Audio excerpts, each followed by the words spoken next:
Hello and welcome back to another episode, another week at The Damage Report on lockdown. And it's Monday, and recently, you know what that means? That means Francesca Fiorentini's here! Francesca! How's it going? Woo! Woo! One more month. One more You month. think? No. I mean, John and I are in Los Angeles, and LA County has extended our shelter in place to May 15th. So I'm just sort of coming to grips with that reality. Mm-hmm. I don't know if I'm going to descend more into insanity or sort of rise above this, Could maybe help you career-wise, like wacky comedy. No, what would help me career-wise is to just become like a right-wing pundit. By the end of this, I'm going to be the next Tommy Lahren. You think you could do it? You should film one video of you giving it the old college try. Yeah, and just show how easy it is. Yeah, it is. Oh, God, it would be so easy. Oh, my God. Just writes itself. It does. How it are does. you, John? I'm good. I'm happy you're here. When you just said it would be another month, my initial reaction would be, like, and this is just for me, I'm in a very lucky position where I can do my job from home. I've been given that ability. I have my wife here. I have my dogs here. I'm fine. I'll take another month. I don't really mind that much, honestly. Like, I've been catching up a little bit on reading and stuff. Now, for most people, it is a disaster, potentially. But for me, it's okay. So I'm doing okay. Thank you. Oh, good. I'm glad. Great. We've got a lot that we're going to be talking about through the course of today. I did want to say one quick thing as people are coming into the chat, and thank you very much, everybody who's already saying happy birthday, Frenafio. Thank you. It's very nice of you. Finally. I will say, on the Friday show, we had a super chat from a woman who was doing fundraising and wanted to bring it to my attention, and I left a note to myself about that person, but their chat name and their Twitter name are apparently not the same, so I was unable to find that person.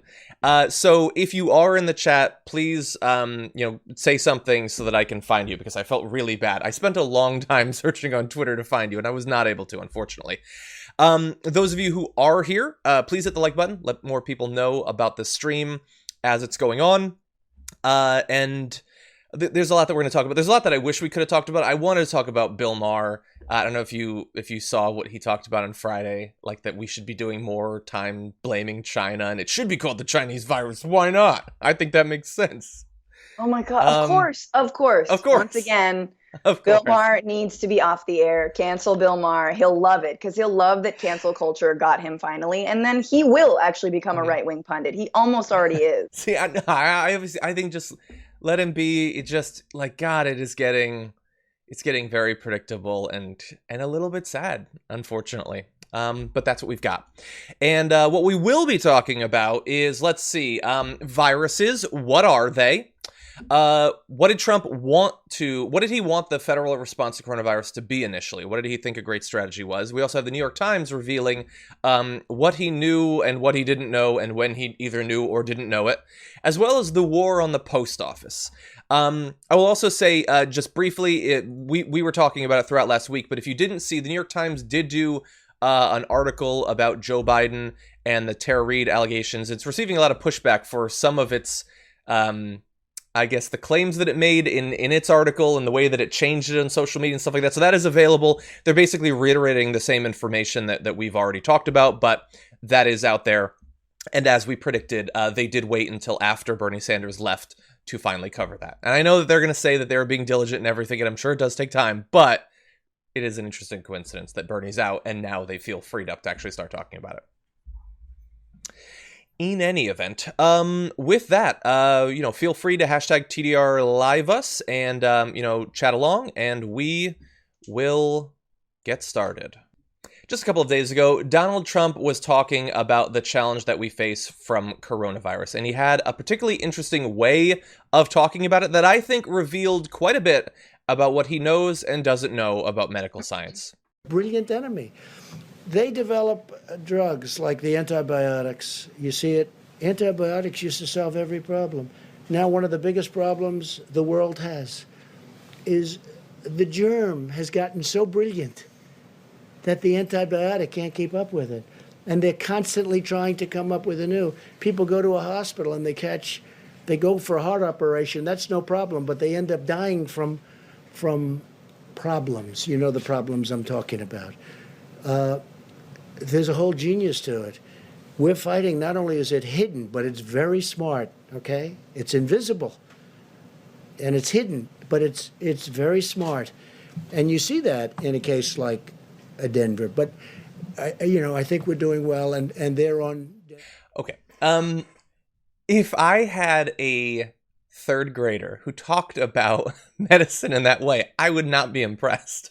I would not be impressed with it's hidden and it's brilliant. There's a brilliance to the germ and it causes, problems. Problems.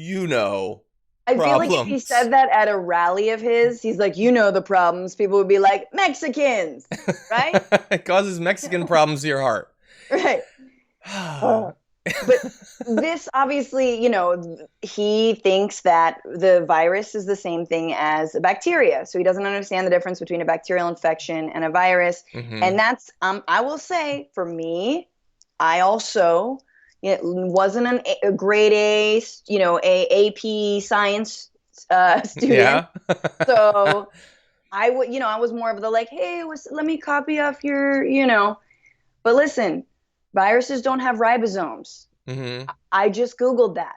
But I'm not the president. And they're very different things. And the only thing that can cure a virus is a vaccine. Mm-hmm. Which I don't know if it's the same thing as a cure. But no, it's supposed to. I know. Yeah, it stimulates your immune system into having a sort of preemptive defense for when you're finally exposed to it eventually. And so, let's say that coronavirus was a bacteria, that would have been a laughable statement below the dignity of any public official to speak so stupidly about it and to keep using the hidden and invisible. What is that? I have thought all along that. Is that just designed to get the QAnon people fired up? Enemy. We're fighting the hidden enemy. Why does he keep saying it's hidden and invisible? It's small. I'll grant you that it is small. But then, of course, there's the thing with the antibiotics. And as you pointed out, you're not the president, but he is. And this isn't day one of this. First of all, he's in his 70s. But even if it and yes, I get it. I watch a lot of House, so maybe I know a little bit more about this, I suppose. But he is the president, and he is now weeks and weeks into daily meetings, supposedly with Dr. Fauci and Dr. Birx and other medical professionals. And he still thinks that the issue we have with coronavirus is that our antibiotics are ineffective against it because it's too brilliant for them to work on it. That's insane. Can you imagine if Barack Obama had said something so clearly ignorant during an emergency that has killed tens of thousands of Americans, how they would be responding? But I haven't seen anything online from Trump supporters who are like, oh my God, I mean, that's real dumb. I have kids. I've had to care for their health. I mean, what is he giving antibiotics for? Just every cut and scrape? I almost feel like I'm almost sad that Barack Obama wasn't that inept, because if he was, then the right wing would suddenly have to defend science. Do you know what I mean? Mm-hmm. Somehow we have to game the other side into making sense by just using reverse logic constantly. Yeah. Yeah, I just, I don't want to make too much out of it. It's just a thing that he said, but it is shocking that he is still so obviously ignorant of basic, when he talks about hydroxychloroquine or when he talks about vaccines, I have to wonder, what does he think he's saying? What are his expectations for what can happen if he is so fundamentally ignorant about what it actually is that is infecting people? We need to talk about a relatively new show called the Republic, or UNFTR. As a Young Turks fan, you already know that the government, the media, and corporations are constantly peddling lies that serve the interests of the rich and powerful. But now there's a podcast dedicated to unraveling those lies, debunking the conventional wisdom. In each episode of the Republic, or UNFTR, the host delves into a different historical episode or topic that's generally misunderstood or purposely obfuscated by the so-called powers that be. Featuring in-depth research, razor-sharp commentary, and just the right amount of vulgarity, the UNFTR podcast takes a sledgehammer to what you thought you knew about some of the nation's most sacred historical cows. But don't just take my word for it. The New York Times described UNFTR as consistently compelling and educational, aiming to challenge conventional wisdom and upend the historical narratives that were taught in school. For as the great philosopher Yoda once put it, "You must unlearn what you have learned." And that's true whether you're in Jedi training or you're uprooting and exposing all the propaganda and disinformation you've been fed over the course of your lifetime. So search for UNFDR in your podcast app today and get ready to get informed, angered, and entertained all at the same time.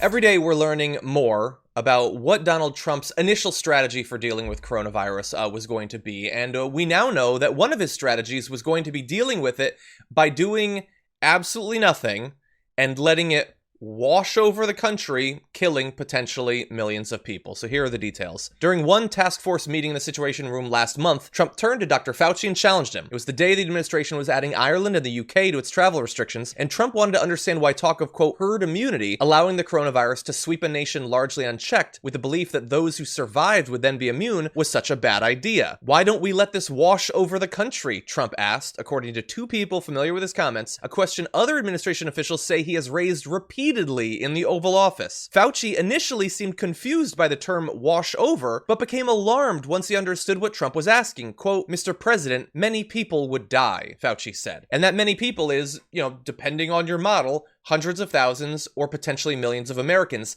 And he didn't just ask it once, which would have been insane.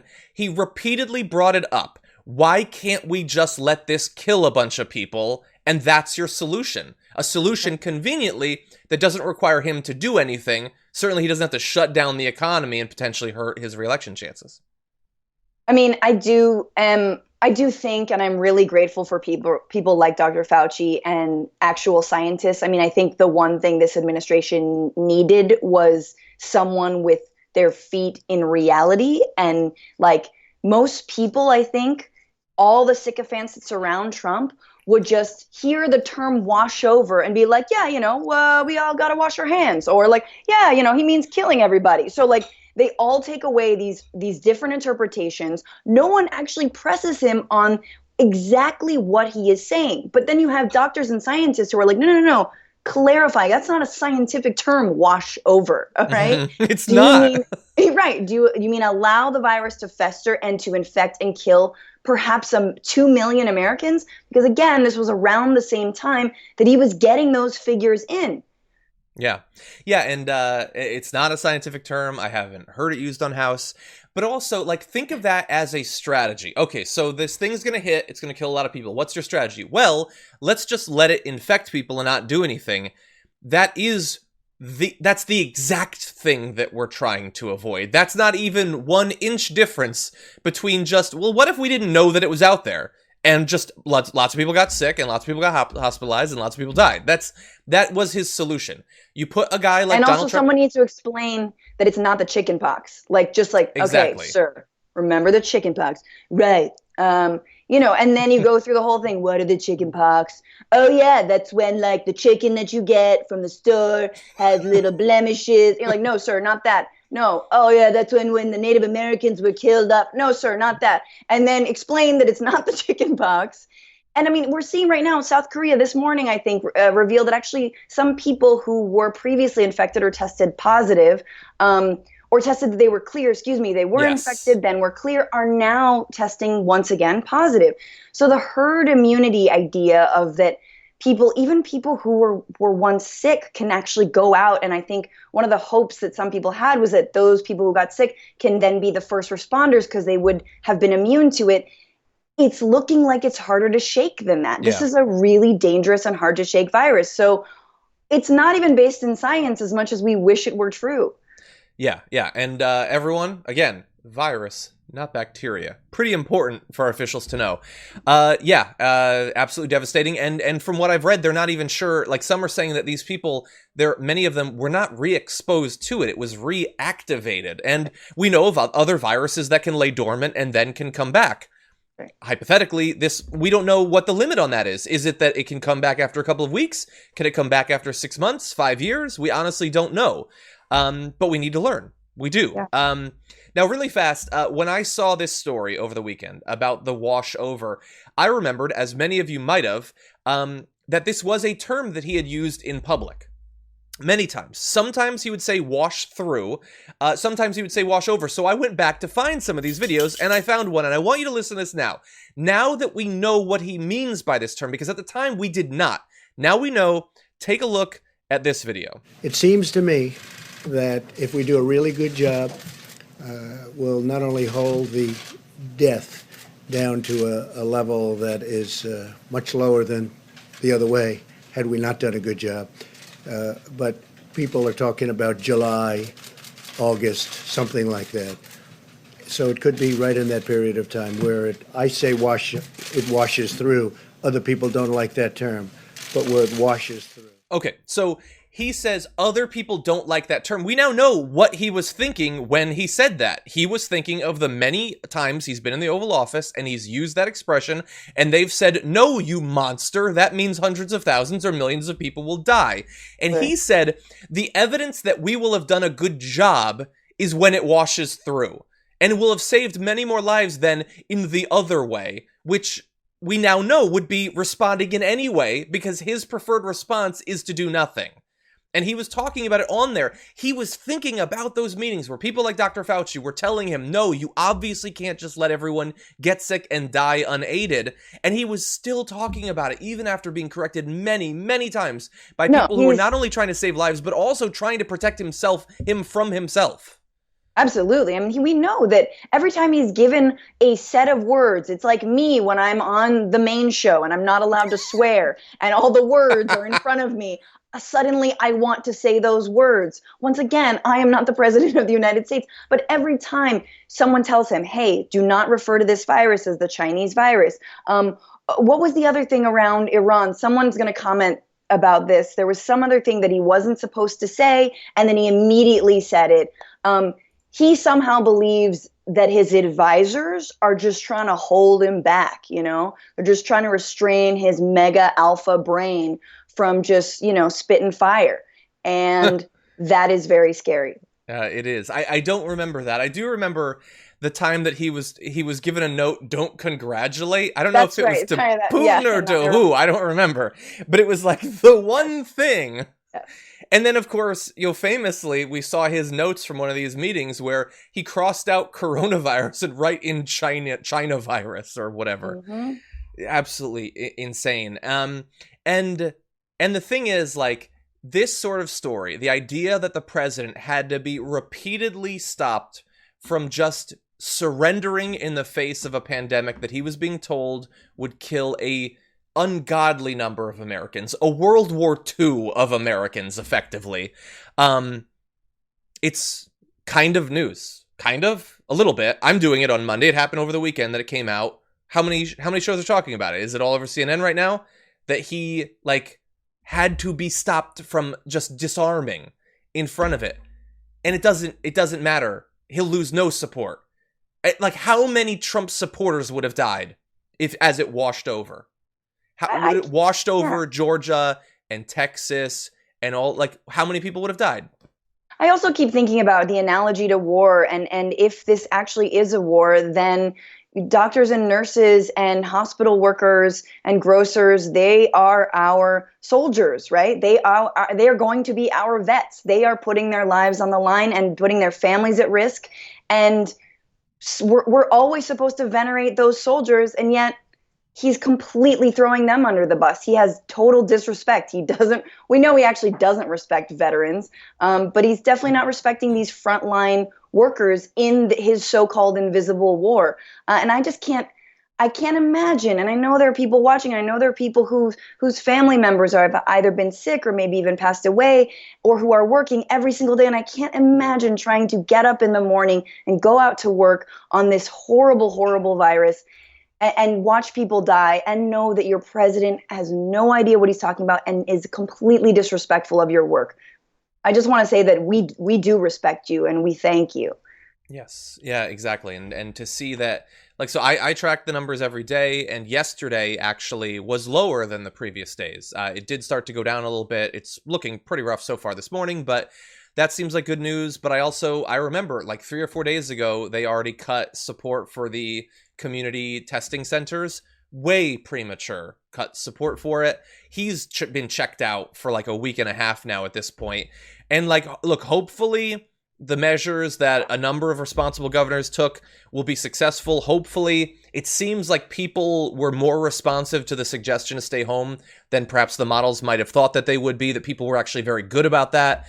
It's still 23,000 Americans have already died. And God only knows when if it starts reactivating in people, as you know, the international example seems to indicate that it might, or if we, unlock down prematurely and it starts to spread, perhaps in some areas that it hasn't so far, that might not have stocked up necessarily on the resources that they need. It's just devastating to think about these numbers, and to think that these numbers are still far lower than what some in positions of power like Donald Trump were perfectly willing to accept, to even plan to create. Over the weekend, the New York Times gathered multiple warnings that were given to Donald Trump and others in the White House during the initial months as coronavirus was spreading around the world and eventually into the United States. And the glacial pace on the U.S. federal response to it now looks even worse, considering what they knew. I'm not going to go through all of the evidence presented there. The article is available online. You can read it. I will give you a few of the highlights of how specific and repeated these warnings were, though. So first, the National Security Council office responsible for tracking pandemics received intelligence reports in early January predicting the spread of the virus to the U.S., and within weeks was raising options like keeping Americans home from work and shutting down cities the size of Chicago. Mr. Trump would avoid such steps until March. So that is effectively a 8-week delay there. Despite Mr. Trump's denial weeks later, he was told at the time about a January 29th memo produced by his trade advisor, Peter Navarro, laying out in striking detail the potential risks of a coronavirus pandemic, as many as 500,000 deaths and trillions of dollars in economic losses. So you had early January, the pandemic tracking organization saying it's going to hit. You have Peter Navarro saying it's going to hit. Oh, and also it's going to be devastating to the economy. So if you were the sort of politician that doesn't care about human lives, but does care about the NASDAQ, you could have at least responded then preemptively to limit the economic damage. Now, that's not all, but Francesca, I wanted to let you get involved. Multiple different organizations and individuals, including individuals that he really does trust, coming to him, and he just wasn't having it. Yeah, I mean, I'm reminded of that cartoon where, I forgot who is just surrounded by a bunch of rakes, and they take a step, and the rake Sideshow flies. Bob. Yeah, it's Sideshow. That's exactly right. He is Sideshow Bob. What's that cartoon? Very famous. Starts with an S. South Park. Yeah, South Park. He is Sideshow Bob trying to get out of the rakes littered around him, every single agency telling him, warning him. Early January. Ugh, that one really hurts. And it's you appointed all of these sycophants to absolutely be total brown nosers, tell you that you're right whenever you're right or whenever you're wrong, and they're still warning you. If they've broken the kowtow barrier, that something is actually up. Yeah, and so here's the thing, and I will say this, and I was saying this, by the way, if you go back and you watch our early coronavirus videos, I kept saying there was no scenario where people were not going to die. And the fact that some people would die is not Donald Trump's fault. The issue was that he waited. When he finally did something, the only thing he did was limit some travel, generally from countries that he's been trying to limit the travel from anyway. He keeps referring to that as if that was the only thing that needed to be done, and that he should be given credit despite the fact that over 500,000 people in America have coronavirus. That was never going to be enough. What you needed to do was start as early as possible, to start stockpiling personal protective equipment, ventilators, and testing kits, and start distributing them to each city, if possible, to regional distribution centers, if necessary, so that when it did get here, inevitably, you would be able to respond as quickly as possible. And you wouldn't have situations where doctors were starting to independently come to the realization that coronavirus had hit their area, but they weren't authorized to actually test for it, nor were they given the tests necessary to actually actually do so. And you could have planned preemptively for social distancing measures to be authorized nationwide. Now, he can't force states to do that, but he could put pressure on them. He could certainly advise Republicans to do so, which would almost certainly have been successful. He could have done all of that, and that would have drastically limited how many people needed to die. These are not impossible to come up with scenarios. He was being advised about all of this. It was 100% possible, and those 23,000 dead Americans, that number could be far, far lower. Yeah. And I think the real thing for me is his fixation on the economy and how the economy was going to take a hit. And this is the problem with running your country like a business. It's the problem with surrounding yourself with Wall Street executives and former Wall Street folks who only care about stock portfolios, is that yes, there is a coming economic crisis. There is no way around that. So what do you do? How do you deal with it? How do you plan to have a country and a government that is responsible to people and preserving human lives and taking care of them, and also making sure your economy doesn't tank? Well, now we basically have both. Why? Because workers can't actually go out and do their jobs because people are being they're losing their jobs, 17 million of whom have already applied for unemployment insurance. Meanwhile, in countries like Europe and other countries who have more of a social safety net, who have more planning, who don't base everything around the fallacy of the stock market and how well it's doing, they're actually way better because they have more of a planned economy and just more of a plan generally. Yeah. Yeah, 100%. Two quick things. One, I know that Sideshow Bob is from Simpsons. South Park was a joke.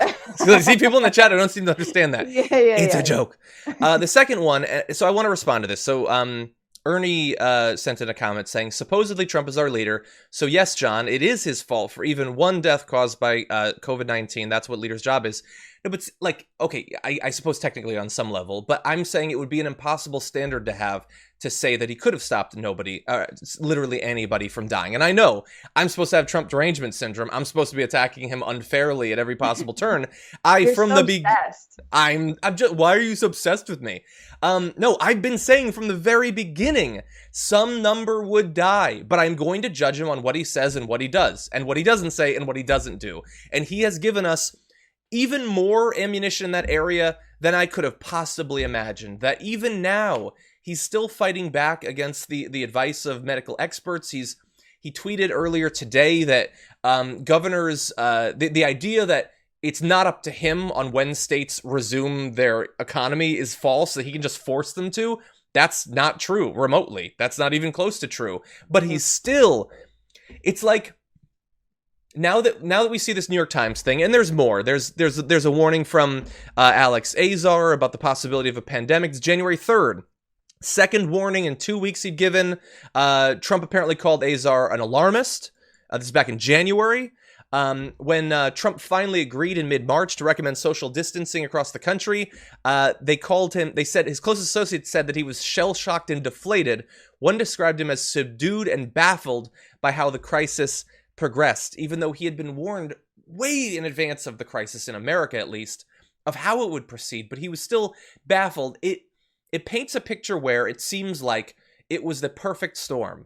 You could not have chosen a person who would do more to harm the federal response, to be more petulant and personalize it, and create these unnecessary clashes of personality with people inside of the administration and governors as well. He was the perfect person to limit our ability to limit loss of life. That's what it looks like. Yeah, I mean, and I will say to this Trump derangement syndrome, like I know you mentioned that in passing, but it is very fitting though that like at a time when none of us can really leave our homes and we're forced to watch the news and watch the president, it's almost like we are.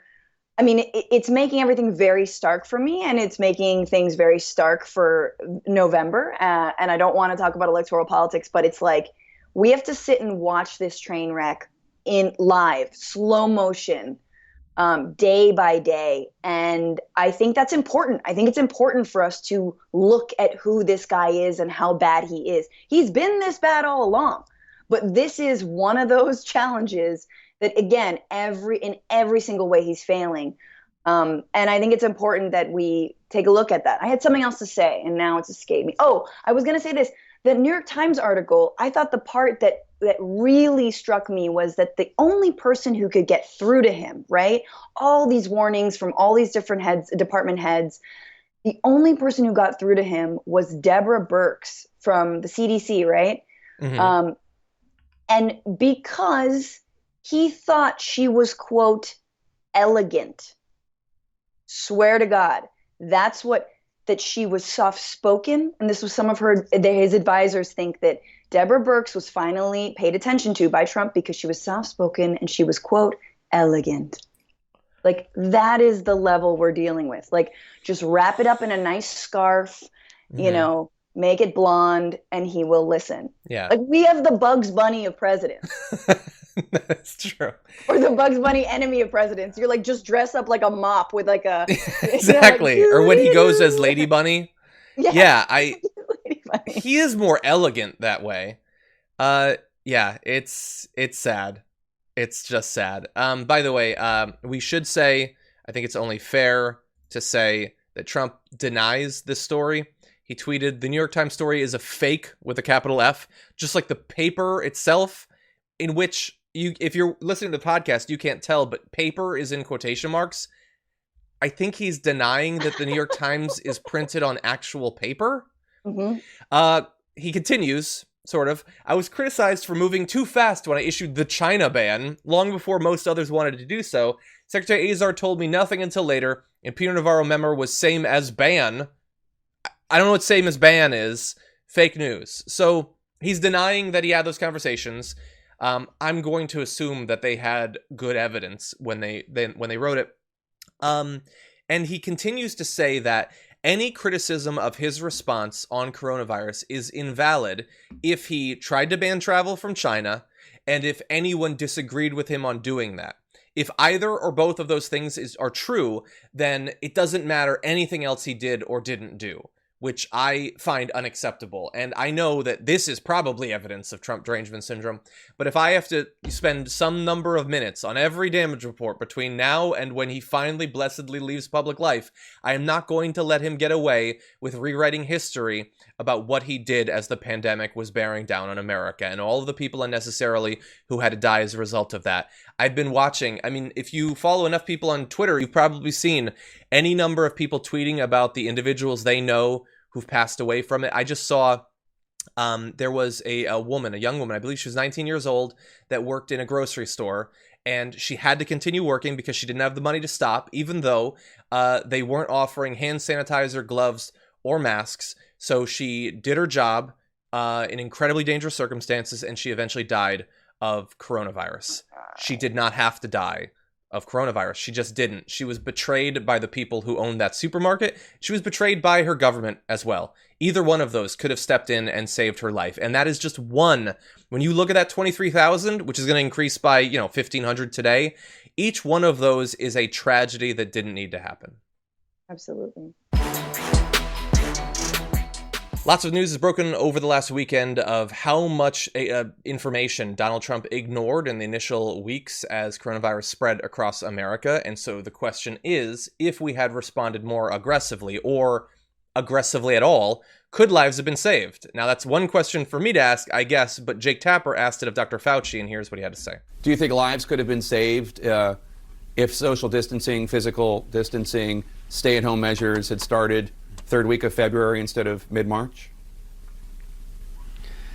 Jake, again, it's the what would have, what could have. It's very difficult to go back and say that. Obviously, you could logically say that if you had a process that was ongoing and you started mitigation earlier, you could have saved lives. Obviously, no one is going to deny that. But what goes into those kinds of decisions is complicated. But you're right. Obviously, if we had right from the very beginning shut everything down, it may have been a little bit different. But there was a lot of pushback about shutting things down back then. Oh. Okay, so look, he's being a little bit careful in the beginning with his language. A little bit. Yeah. Oh, sorry, I don't mean to interrupt you, but I think he's being incredibly careful. Yeah. In fact, I think what's staggering about that clip is how careful he's trying to be. Mm-hmm. He says he has like 3 different qualifying, it's hard. The decisions are hard, but sure, of course it would have been less, there would have been fewer deaths and it would have been better. But like he keeps on qualifying it, which shows that he is actually very scared to contradict or make it look like this president did anything wrong.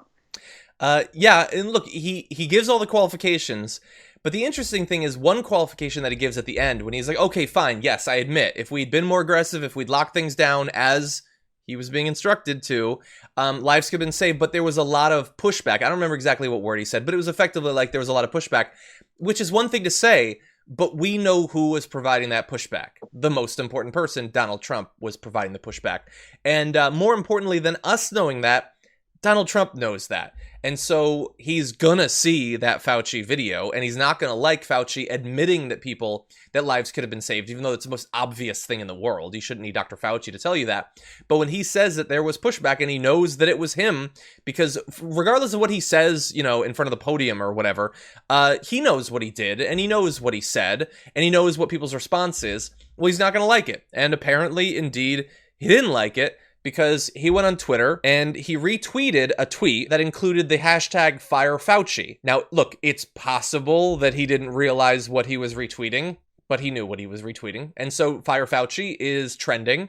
And this is not the same thing as him actually firing him, but he is encouraging the social media pressure against Dr. Fauci for committing the crime of admitting what is true when the right wing, God Emperor Donald Trump has said otherwise.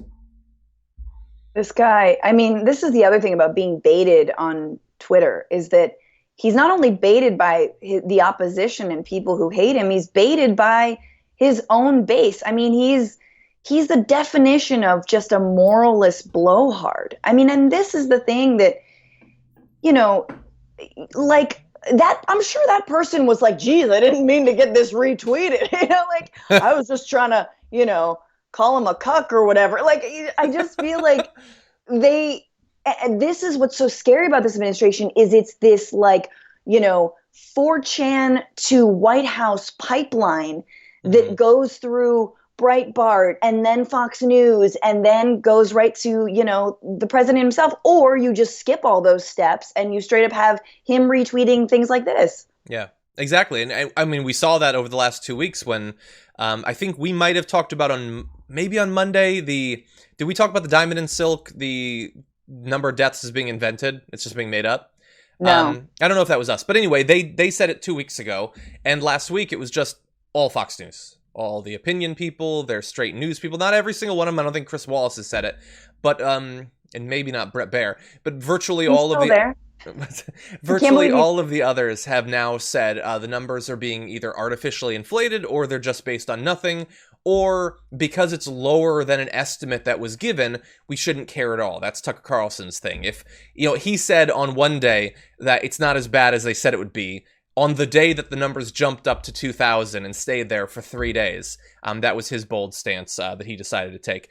And they've all now agreed that, a couple thousand Americans dying every single day is not that big of a deal. Why are we freaking out about it? But anyway, I'm curious for the people in the audience. I'd like to see just your gut feeling. Does Fauci, this is a question I'm going to ask you. Does Fauci last the week? If you believe that he does last the week, I want you to put a 1 in the comment section. If you believe he's going to be canned before the end of the week, put a 2. It's just trending, and he hasn't himself put a hashtag #FireFauci, but obviously it's on his mind if he's retweeting that. So give me the 1s and 2s, and we'll see what you think about Fauci being willing to admit that pressure was probably coming from inside the house. And while those are coming in, Mark Davis sent us a super chat. Hi from nowhere, Kansas, home of the Spanish flu, which is funny because... are you familiar with what he's referencing there, Francesca? No, I just laughed. Okay, anyway. Well, it is funny anyway.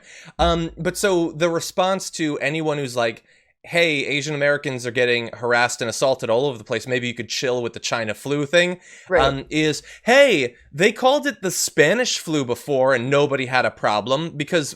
First of all, because what was acceptable in 1918 is acceptable now for some reason. Sure. Yeah. And second of all, it didn't start in Spain. That was propaganda. There's a chance it actually started in Kansas. That's the belief. So it was propaganda at the time.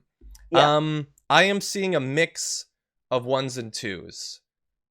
So Fauci, maybe update your resume, get your LinkedIn, polished, you might be heading out. I mean, this is, he goes the same way if he leaves as so many different officials in the Trump administration who are faced with that moral crisis. I mean, some of them can go F themselves, but, others who try to do good are like, I'm between trying to make a 2-year-old understand that there are lives at stake and also being an honest act, like actually being integrous. And I think you see that in Fauci's response. And you see that, I mean, the fact that he's staying on, he could quit. He could absolutely quit because he's been ignored. So he's in the right to actually leave, if anyone, because that if anything goes wrong, if Trump starts to say that his response was, that this is actually bad, that like he's been advised poorly, he's going to blame Dr. Fauci. Yeah. And I don't know, like, as I'm thinking about the possibility, because there have been past times in the past few weeks where we thought he might be about to be fired. There's sort of, like, if he gets fired, then he might, in theory, be freed up to give us more information about his conversations with Donald Trump, which would be scary, but probably wouldn't actually change anything. The issue is that he has seemed more successful than most in being able to at least a little bit nudge Donald Trump in the right direction. That power might be waning, but in terms of shutting down the Easter, relaunch of the economy, he seems to have been important there. By the way, on the day that Donald Trump was saying, damn the torpedoes, we're going to reopen the economy, like over 1,500 Americans died that day on Easter. So that would have been a great idea. And I don't know. I hope that he doesn't. Anyone who has influence and who doesn't seem like an absolute monster in the White House needs to remain there as long as they can, I think. There have been any number of different corporations and groups that are being bailed out already through legislation that's passed or that are planned to be bailed out in the near future. But one so far that has received limited support is the Post Office, which has been a target of Donald Trump and right-wingers for some time. And right now, they are very much in need. The Postal Service is calling on Congress to provide $75 billion in cash, grants, and loans. But President Donald Trump is standing in the way of any relief funding for USPS. He recently threatened to veto the $2 trillion Coronavirus Aid, Relief, and Economic Security Act if the legislation contained any money directed to bail out the postal agency, according to a senior Trump administration official and a congressional official. So what they ended up doing was there was this back and forth with, I believe it was Mnuchin, over the amount that could be given just in a loan. No actual, just no strings attached money, which every industry is getting. Like if you're running Carnival Cruises, they're giving you billions of dollars because that's essential. But the Postal Service, that can just die, hypothetically. And so they got a loan, basically. But right now it's projecting that they're going to lose $2 billion each month because, they're going to have to continue to serve. And by the way, more people are going to be using the Postal Service to have things delivered, while at the same time, they're not being substantially assisted by our government. Yeah. Yeah. I mean, I think some of the like learning more about the Postal Service is super interesting because of how, the federal government, especially particularly under Republicans, it's like, where is the last vestige where we can make money? We've already gutted the Department of Education where charter schools are on the rise, right? Like what's left? Like, let's take the Postal Service, of all the things, And the other thing that makes no sense about this is Trump's number one enemy, ostensibly, is Jeff Bezos. He hates Bezos. He hates Bezos because of the Washington Post. He hates Bezos. I don't know. It's like the only time where he and Bernie Sanders somewhat align, although he's going to try to martyr Sanders in the general. Yep. And it's like, oh, you want to go against Bezos? The USPS helps. You have the countervailing force to Amazon at your fingertips. Give it some goddamn money. And the other thing to know is that apparently the post office hasn't been taking federal funds for decades. They have all these stipulations on their money. So actually they really rely on you buying stamps, and mostly your mom and your grandma and the cute little springtime stamps that they buy, which we think is so silly, but we totally raid their stamp collection when we visit them. Yeah. They haven't been taking federal funds for a long time, so they've been losing money for many, many years. Exactly. And, it's funny you mentioned the stamps, because now as sort of a protest, lots of people are apparently going out and buying a bunch of stamps. But I'm glad that you brought up Amazon, because, I found references back in 2018 to him creating a task force to try to destroy the Postal Service, as he was tweeting constantly about Amazon back then. I mean, he has a far more personal reason to want to destroy it, but it's not new. I mean, right-wingers have been trying to do it, even though I do want you to bear in mind, the interesting thing is that the right wing, which loves the Constitution, believes that we should take the raw text of the Constitution and never change it or update it, seem to be ignoring the Article 1, Section 8, Clause 7 part that says the U.S. government has the power to establish post offices and post roads. Nope, we should give that to some private corporation and just privatize it, which they 100% want to do and plan to. The good thing is that right now there are a lot of good politicians, including some of the best progressives in the country, who are fighting back against this. AOC was tweeting about the 2006 Postal Accountability and Enhancement Act.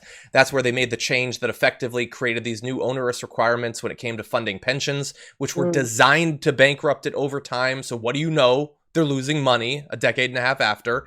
And, Bernie Sanders tweeted, we cannot allow Donald Trump to use this horrific pandemic as an opportunity to bankrupt and privatize the Postal Service. Now more than ever, we need a strong and vibrant Postal Service to deliver mail 6 days a week. Congress must act now to save it. And I mean, there are so many, jobs, like the people who work for the Postal Service, 500 have tested positive for coronavirus. There's nearly 500 more that are presumed positives. 19 have died. And so, again, this is one of those groups that is on the front lines, interacting with people, touching people. They're out there trying to help us maintain some semblance of a life. And Republicans are, as in so many areas, trying to use this opportunity to accomplish the goals that they came into the crisis with. Yeah. And I do think there is something that each American can do in this case. I remember I was in a line at the post office, which was no more than 10 minutes at most, maybe even it was less than that. And a guy behind me waits for 30 seconds and then is like, oh, this is BS, and then leaves. And it's this is what I'm saying. And I'm sure he hates Trump, and I'm sure he voted Democrat. But then show it with your money and your patience and your time. Don't just as a reaction and sort of a Pavlovian thing, go to Amazon to buy what you need, right? You can support the post office. You can go and mail packages through them. I do believe they have pickup services, right? They come to your mailbox and get your letters. So just to say, let's all remember that there is something we can do to support the post office. Yeah. If we can sacrifice a little bit of minimal less convenience. You don't need everything in 2 days, okay? I know you don't. The people who get so frustrated in the post office, it's never that long. Honestly, I don't even think the DMV you have the most advanced entertainment technology that's ever been created in your hand. I don't mean hypothetically. I mean literally. All of you have your phone in your hand right now, and you are always looking for opportunities to bring it out and look at it.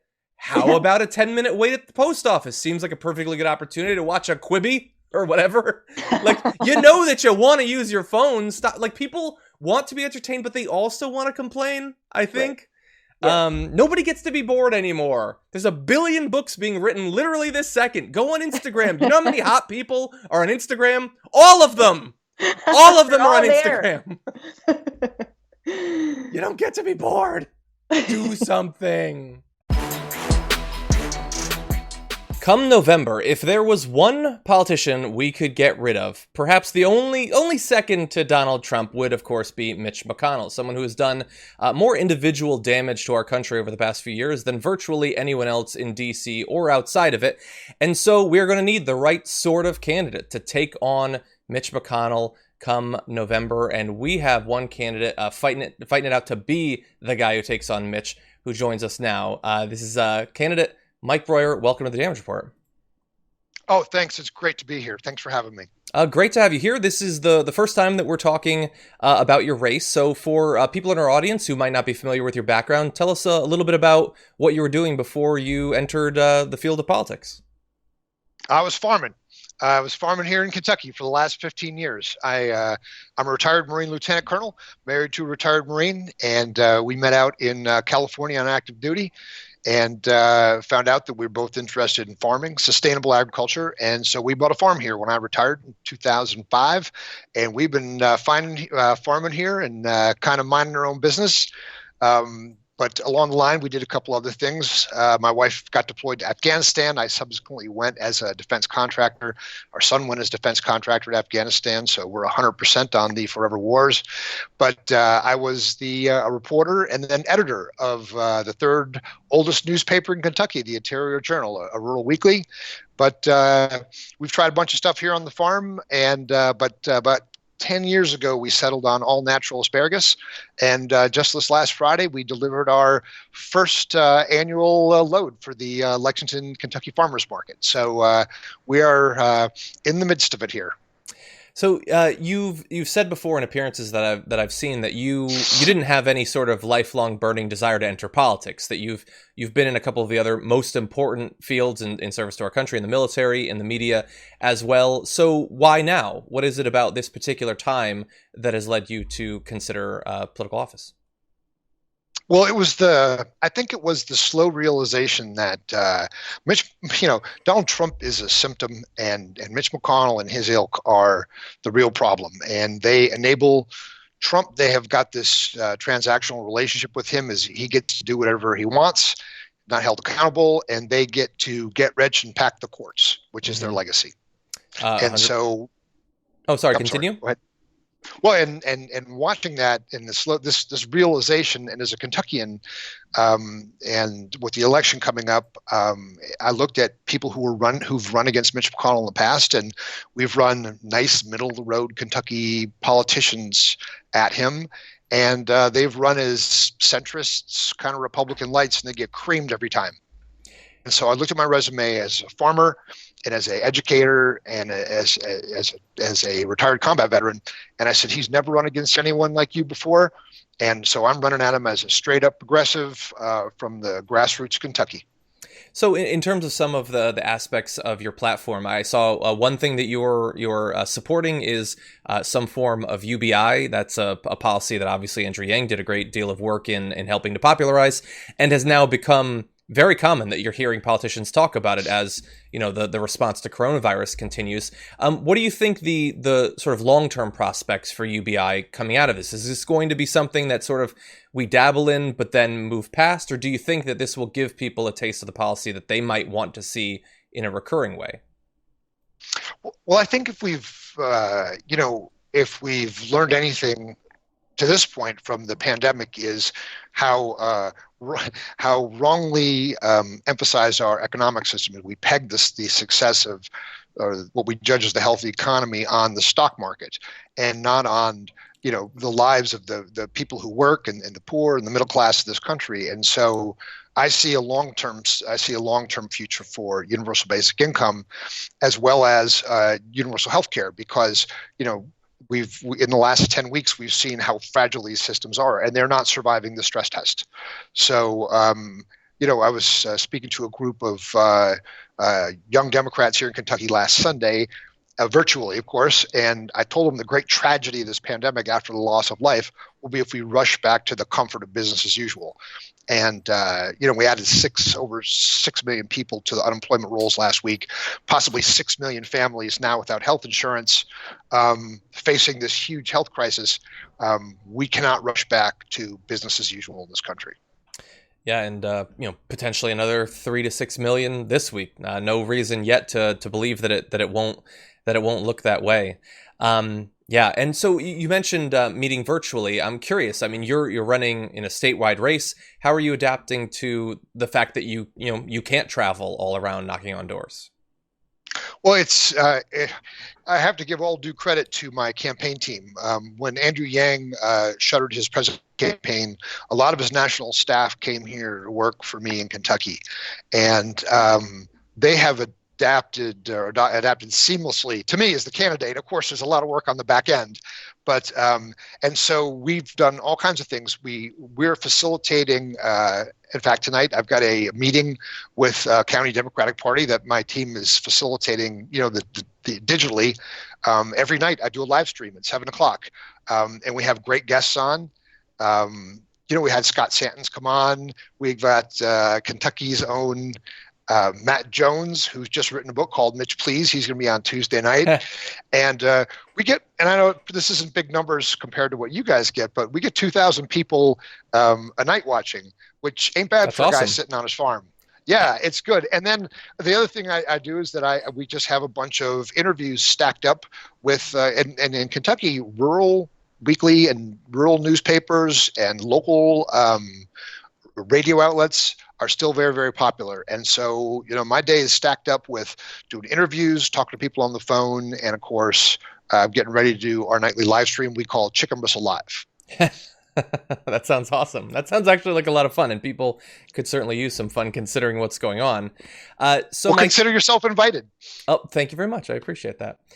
So you're running in Kentucky. Obviously, the target is on Mitch McConnell, but you do have to make it through your primary first. And so I want to talk about your competition at both levels. So a number of people running. Amy McGrath is considered sort of like the biggest name that's running right now. Tell me about some of the things that differentiate you and Amy. Well, when I talked about the kind of people who've run against Mitch McConnell before, that's where she's running, as trying to appeal to this squishy middle. And it's not working. When she ran in 2018 in the 6th congressional district, and she ran as the most progressive this left person in Kentucky. And now her newest incarnation running against Mitch McConnell, she said that she would have voted to seat Brett Kavanaugh on the Supreme Court. She says that Mitch McConnell stopping Donald Trump from draining the swamp.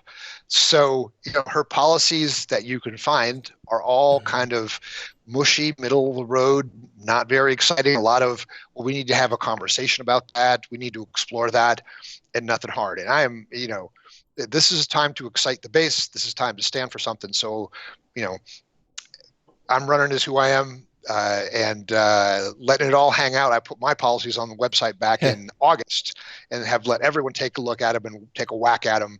And so, I think the battle for ideas with the McGrath campaign is long since over, particularly with the advent of the pandemic. Of course, there's this canard that she's the front runner. She's a front runner money only. She was recruited by the DSCC, by Chuck Schumer. She gets all the outside money. But those people don't get to vote in Kentucky, and people in Kentucky are flat on her. Are you expecting any direct debates? I mean, I guess they would be virtual at this point, but debates inside of the primary? Well, we had our last town hall about 7 weeks ago. It was the last time, and it's funny. It was in Northern Kentucky, run by Indivisible. It was great venue, great event, and after her performance that night, everyone said, "You'll never see her again." And so, yeah, because it was terrible.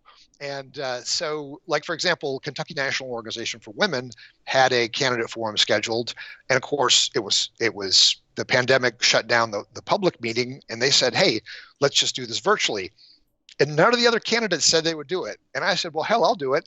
And so Kentucky National Organization for Women, instead of canceling, said, "Okay, we'll give Breuer the whole hour." And literally, so the Kentucky National Organization for Women's candidate forum consisted of me fielding answers from their membership for an hour. And it was awesome. And it's 9 people you're running against right now? Not one was willing to go against you in that? There are 9 to myself. Wow. Okay, that is something. So on Mitch McConnell, he's held the seat since 1984. And at least recently, he's been one of the most hated political figures in the country. So in terms of how you're crafting your strategy against him, how does he keep winning when he is so hated? Is he not hated in Kentucky? Is there something he's doing that the Republicans there just love? What do you attribute his success to over the years? Is it the sorts of candidates that are challenging him? Well, you're right. He has got the ability to parachute some pork in during an election year. Everyone the joke here is you don't have to look at the calendar. When Mitch shows up with a highway bypass, then it's an election year coming up, and particularly with his wife as the Secretary of Transportation, you can double down on that. But and of course in the past if you run as Republican light against a Republican, the Democratic base does not get excited. Actually there are more Democratic voters in Kentucky, registered voters in Kentucky, than Republicans. And so if you cannot excite them, and if you give them a choice between a Republican or a Republican light, the Democrats stay home and everyone else votes for the Republican anyways. So a little bit is about us as Democrats here in Kentucky. And then the other half is, he can deliver some pork, particularly in an election year.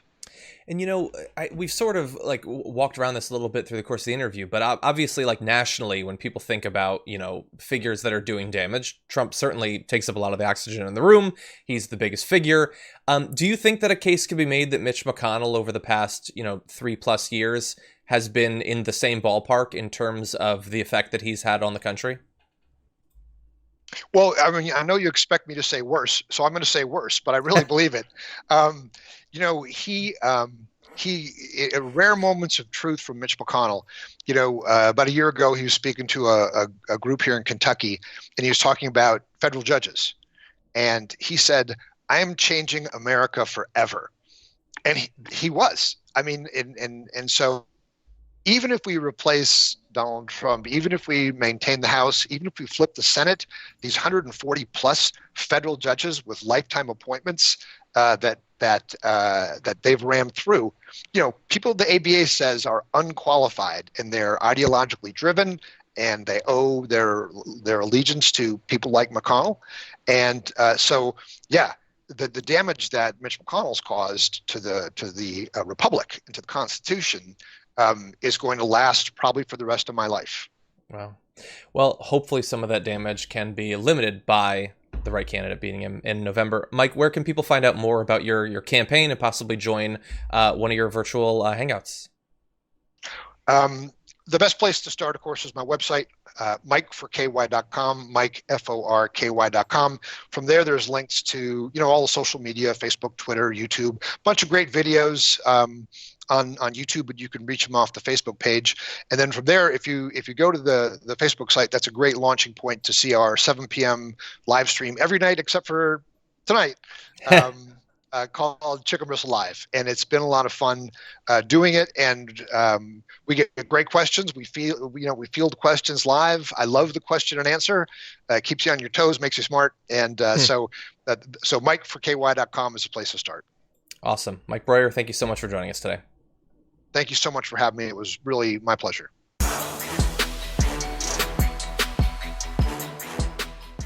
Thanks for listening to the full episode of The Damage Report. Support our work, listen ad-free, access members-only bonus content, and more by subscribing to Apple Podcasts at apple.co/TYT. I'm your host, John Adarola. I'll see you soon.